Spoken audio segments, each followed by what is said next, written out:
As we continue our series on African Americans doing great things in sports, I am so excited today because Jennifer King is with me. And Jennifer and the Washington football team made history when they named Jennifer the first full time female African American coach. It is a pleasure to bring in Jennifer King. And Jennifer, thank you so much for being with me. I know we had to go through a lot to get you here, but I really appreciate it. Thank you. I'm glad we can make it work. Okay. Hey, has it sunk in? Jennifer King, full time NFL assistant coach. You're going to be assistant running back coach. Had that sunk in yet? Yeah, it definitely has. With all the requests and things to chat, I think that helped make it sink in for me. In the day to day, my role is not going to change a lot from what I was doing last season, working with the running back group. So I'm excited to get the year started. Mhm. So you're basically you'll be doing the same job, but instead of the intern program, it will be a full time job. Exactly. Oh, okay. What has been the reaction from your players? What do they say? Yeah, they're excited for me. I mean, a lot of them they just assumed I was already an assistant. I found out from messages, but they're happy for me. I got a lot of texts and well wishes from them, so it's always cool to hear from them in the off season. So now, so now, how did this happen? What did Coach Rivera say? I mean, did he take you out for steak and lobster? Did he just call you into the office? And I know Ron very well. He's a Chicago Bear, and I'm Mhm. sure he's a steak and lobster type of guy. But how did you find out? Yeah, it was actually very chill. We were in a game week, so I was working on some things in my office, and he came by and let me know what was gonna happen, and I was excited, obviously, but I kind of just went right back to work, preparing for. I can't remember which game we were preparing for, but I just went back to what I was doing. And that was pretty much it. It wasn't like a really crazy moment or anything. Obviously, I was super excited and I'm thankful for it. But I just kind of went back to work. Well, Jennifer, growing up here in Chicago at elementary school, and none told me, Kenny, you can do anything you want to do. I said, I can't be president because obviously this was before President Obama, and I had never seen anyone that looked like me in that office. You haven't seen anybody that looked like you on the sidelines. You're the first one. How did you make this happen? Yeah, I mean it's been a long road. It's important for people to know I didn't just pop up in the NFL.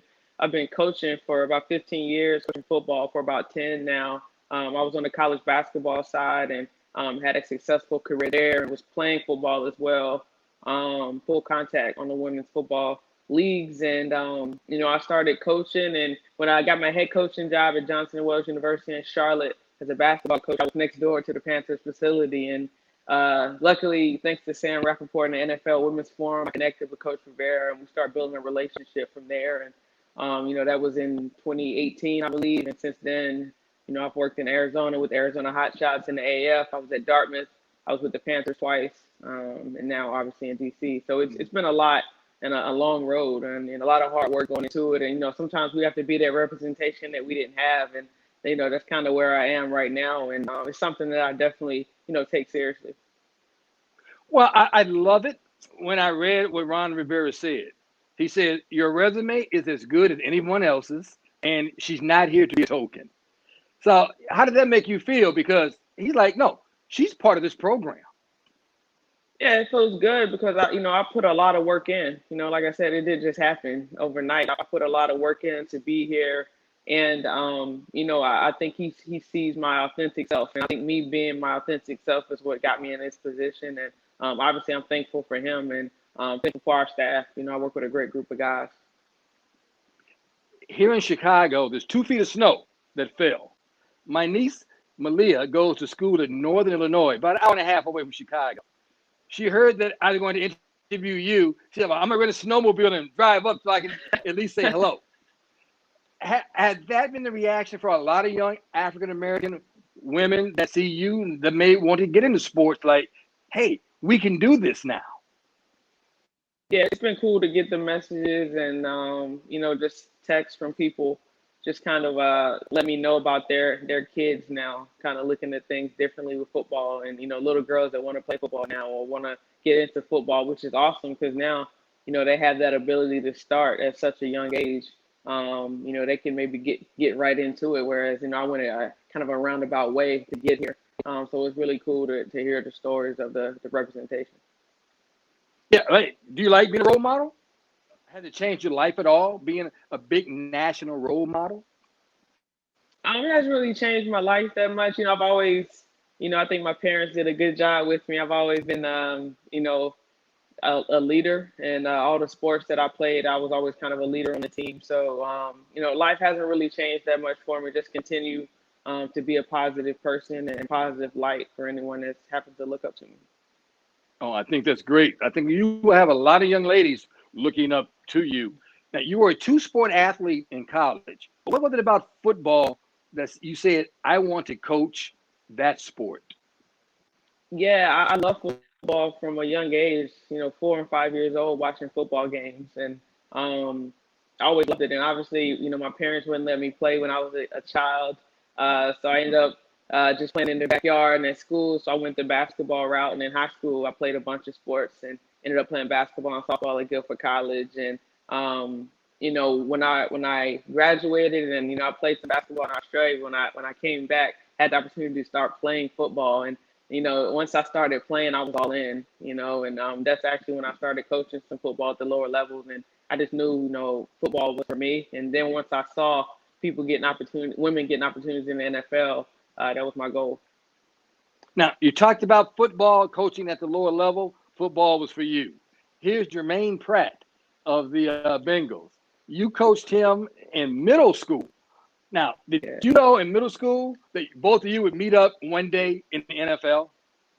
No, I never would have imagined that. I mean, he was obviously very talented in middle school, but who knew that we would meet up years later, in the NFL. Yeah, pretty cool. I have one more thing I want to show you. I think this is great. This is wonderful. I mean, you said your cousin did this for you? Yeah. Tell me about your cousin. This is unbelievable. Yeah, my cousin Lisa, obviously an amazing artist, and I didn't know she was doing it. She just kind of posted it on Facebook like it was nothing. She didn't even tell me about it, and I happened to see it, and I mean, it's I'm blown away by it. It's really cool. I think I'm gonna end up getting it framed. Oh, yeah. Get it framed. That is absolutely beautiful. You set the world on fire. You broke down the barrier. Would you like to be a head coach in the NFL one day?